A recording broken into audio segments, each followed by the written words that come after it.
ഈ bracket -7,2 U എന്ന് പറയുന്നത് 5,-3. ഈ രണ്ട് പോയിന്റുകൾ ഇടയിലെ അകലമാണ് നമുക്ക് വേണ്ടത്. എന്നാൽ അതിന് ആദ്യം എന്താ ചെയ്യേണ്ടത്? അതെ, ഇതിനകത്ത് നമുക്ക് x1, x2, y1, y2 ഈ നാലെണ്ണം ഏതൊക്കെയാണെന്ന് നോക്കാം. അതെ, ഈ -7 എന്ന് പറയുന്നതിനെ നമ്മൾ എന്ത് കൊടുക്കാം? x1 എന്ന് കൊടുക്കാം, -7.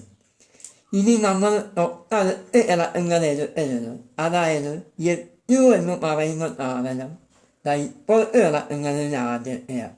ഈ 5 x2 എന്ന് പറയുന്നത് 5. അപ്പോൾ y1 ഏതാ? y1 ഏതാ? 2. y2 എന്ന് പറയുന്നത് ഏതാ? -3.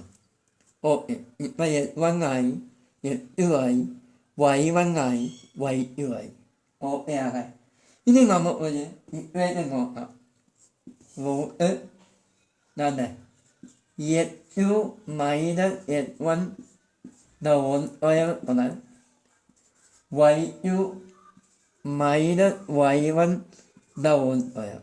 ഇതാണ് ഇതിൻ്റെ ഇക്വേഷൻ. ഇനി നമുക്ക് ചെയ്യാം. റൂട്ട് x2 എന്ന് പറയുന്നത് എത്രയാണ് നമ്മൾ അറിയാം? 5. ഓക്കെ, ആ മൈനസ് അതുപോലെ കൊടുക്കും. x1 എന്ന് പറയുന്നത് എന്തുവാ? -7. x1 എന്ന് പറയുന്നത് -7. ഓക്കെ, അപ്പോൾ y2 എത്ര? -3.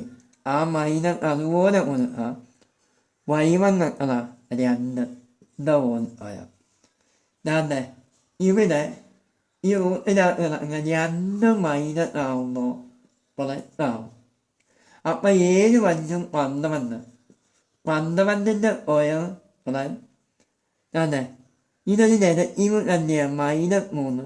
ഇത് -2. 2 നെഗറ്റീവ് തന്നെ വരുമ്പോൾ 2 നെഗറ്റീവ് തന്നെ വരുമ്പോൾ ചെയ്യേണ്ടത് 2 കൂടെ കൂട്ടുക.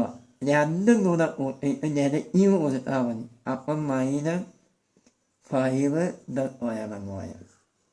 ഓക്കെ, ഇങ്ങനെയാണ് വരുന്നത്. ഓക്കെ, അപ്പം 12ൻ്റെ സ്ക്വയർ നമ്മൾ അറിയാം.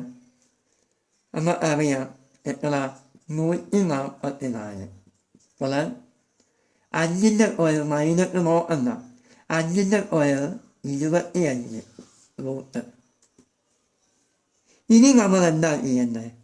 144 25 കൂടെ കൂട്ടുമ്പോൾ 169 എന്ന് പറയും എന്ന് വരും. അതായത് 13ൻ്റെ സ്ക്വയറാണ് 169. ഉദാഹരണം ഞാൻ കാണിച്ചുതരാം. 13 × 13 എത്ര? 309, 1 3 3, 1 3 3, 1 1 9, 6 അല്ല 169. അപ്പം നമുക്ക് പറയാൻ കഴിയും 169 എന്ന് പറയുന്നത് 13. അപ്പോൾ ഈ -7,2 യു 5 - 3 ഈ രണ്ട് പോയിന്റുകൾ ഇടയിലെ അകലം എത്രയാ? 13. അപ്പം ഇത് കണ്ടുപിടിക്കേണ്ട സമവാക്യം എങ്ങനെയാ? x2 - x1 y2 - y1 അപ്പം ഇത് റൂട്ടിനകത്താണ്. ഈ ഒരു ഇക്വേഷൻ നമ്മൾ അറിയാവുന്നതിനെ ഈ ചോദ്യം ചെയ്യാനൊക്കെ. അപ്പോൾ